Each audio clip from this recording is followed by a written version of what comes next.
کہ وقت کے امام بنے. ہمارے خواتین کے اندر بھی وہ صفات ہے، بشرطے کہ محنت کرنے کی ضرورت ہے. ربیعۃ الرائے ابھی میں نے آپ کے سامنے ذکر کیا. ربیعۃ الرائے یہ وہ فرد ہے جو اپنے آپ میں عالمگیر ہے.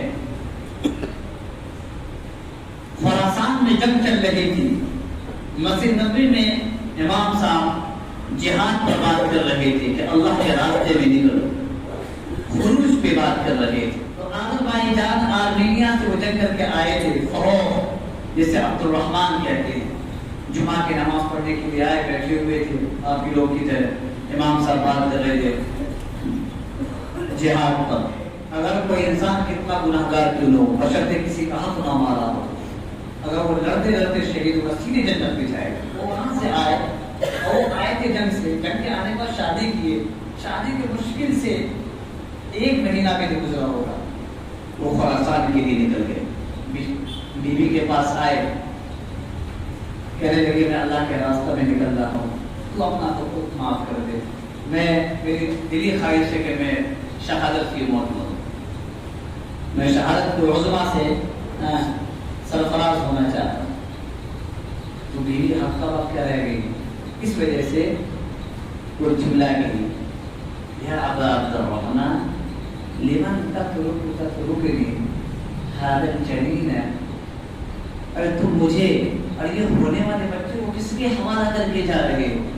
مجھے پتا ہے ولا اصل لها ولا عشیرہ، تمہارا یہاں کوئی رشتہ دار ہے اور تمہارا کوئی خاندان ہے. فأنت رجل غریب عن المدینہ، تم مدینہ میں اجنبی آدمی، کس کے سہارے مجھے چھوڑ کے جا رہے ہو؟ اس نے کہا اترکیکی باللہ تبارک و تعالی و رسول، میں آپ کو اللہ اس کے رسول کو چھوڑ کے جا رہا ہوں. اور یہ 30,000 دینار آپ رکھ لیجیے. 30,000 دینار کو میں نے آج حساب لگایا تو 8,02,36,920 روپے 70 پیسہ ہے. اتنی رقم سے بیوی کو دے دیا اور بڑی ہوئی جوانی میں مدینہ سے وہ نکلے خراسان کی طرف اور چلے گئے. 30 سال تک اللہ کے راستے میں لڑتے رہے اور دین کی اشاعت کرتے رہے.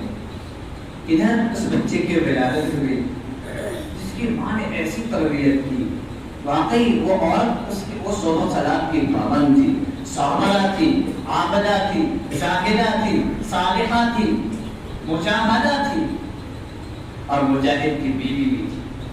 اس نے بچے کی ایسی تربیت کی، 6 سال کی عمر میں بیٹا حافظ ہو گیا، پھر اگلی درجات میں پڑھنے کے لیے لگایا، عالم بنا، پھر بڑی بڑی حدیث کو یوں ہی یاد کر لیا. اور باپ کی ابھی واپسی بھی نہیں ہوئی، پتہ نہیں واپسی ہوگی یا نہیں ہوگی.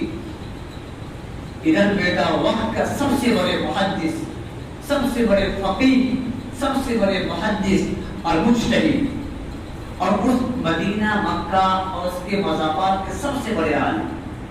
اور مسجد نبوی میں درس دیتے تھے. 70,000 اس وقت بیت وقت میں علماء کرام اس کے درس میں بیٹھتے تھے، جس میں امام مالک اور حسن بصری، عبداللہ ابن مبارک کبار علماء ان کے درس میں بیٹھتے تھے.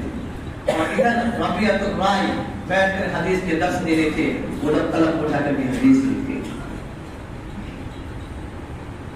گرمی کا موسم شروع ہوا، چودھری کی رات تھی، چاند اپنے آپ و تاب سے نکلا تھا اور اپنے چاندنی کو مدینہ کی در و دیوار کو چاند بکھیر رہا تھا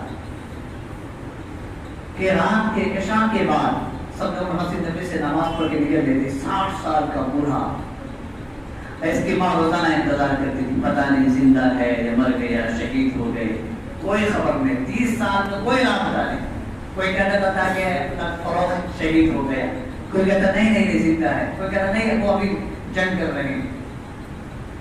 وہ انتظار میں جوانی کو ایک اولاد کے بعد وہ جوانی کو ایک اولاد کی تربیت وہ بوڑھی ہو گئی.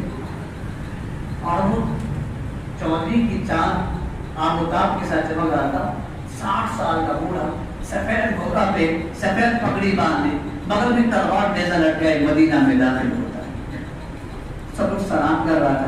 مدینہ میں اس وقت آتے جاتے رہتے، کوئی پہچانا نہیں. ربیعۃ الرائے کے والد، وہ آئے تو اپنے گھر بھولے، گھر کی رہے، گھر تلاش کرتے کرتے کرتے کرتے وہ سوچ رہے تھے پتہ نہیں میری بیوی زندہ بھی ہے کہ نہیں، جو بچہ پیدا ہوا زندہ بھی ہے نہیں، لڑکا ہے لڑکا، کیا حالات آئے ہوئے، یہ سب سوچتے سوچتے ایک گھر پہ گیا، دروازہ کھٹکھٹ آیا اور اندر داخل ہو گیا تو اوپر کے منزل سے ایک نوجوان چلاتے ہوئے کرتا ہے، یا عدو اللہ تخدم علی منزلی وتحدم علی حریمی، اے اللہ کے دشمن تو میرے گھر میں چھپ کر داخل ہوتا ہے، تیرا ارادہ صحیح نہیں ہے، اور نیچے آ کر کے گریبان پکڑتا ہے تو تجھے کل عدالت میں پیش کروں گا۔ انس بن مالک رضی اللہ تعالی عنہ صحابی وہ آئے، سب نے پہچانا کہ کون کیوں داخل ہوا، ماں بوڑھی ہو گئی تھی، 30 سال کے بعد وہ آواز دکان میں ٹکرائی، یہ مانوس آواز ہے، وہ دوڑتی ہوئی آئی، کہتی ہے بیٹا یا ربیہ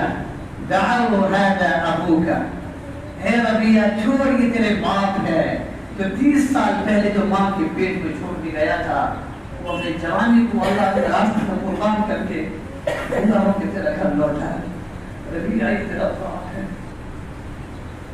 جس کے انتظار پوری جوانی پوری گزر کے ہر دن انتظار کرتا تھا کہ تیرے باپ لوٹ کر آئے، ربیہ چھوڑی تیرا باپ ہے۔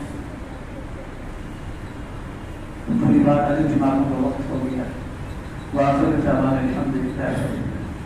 کہنے کا مقصد یہی ہے کہ امام نے بیٹا کو کس طرح تربیت کیا، وقت کا امام بنا، امام مالک ان کے شاگرد، حسن بصری ان کے شاگرد، عبداللہ ابن مبارک اس کے شاگرد، اب اس بچے کو کس نے تربیت کیا، ایک ماں نے تربیت کیا تھا، وہ قوالتی ہمارے خواتین کے اندر بھی موجود ہے، اور ہمارے خواتین کے اندر وہ صفات پیدا ہو جائے تو ہمارے معاشرے سے بھی کوئی ربیعت الرائے پیدا ہوگا، امام مالک پیدا ہوگا، امام بخاری پیدا ہوگا، بشرطے کہ ہمارے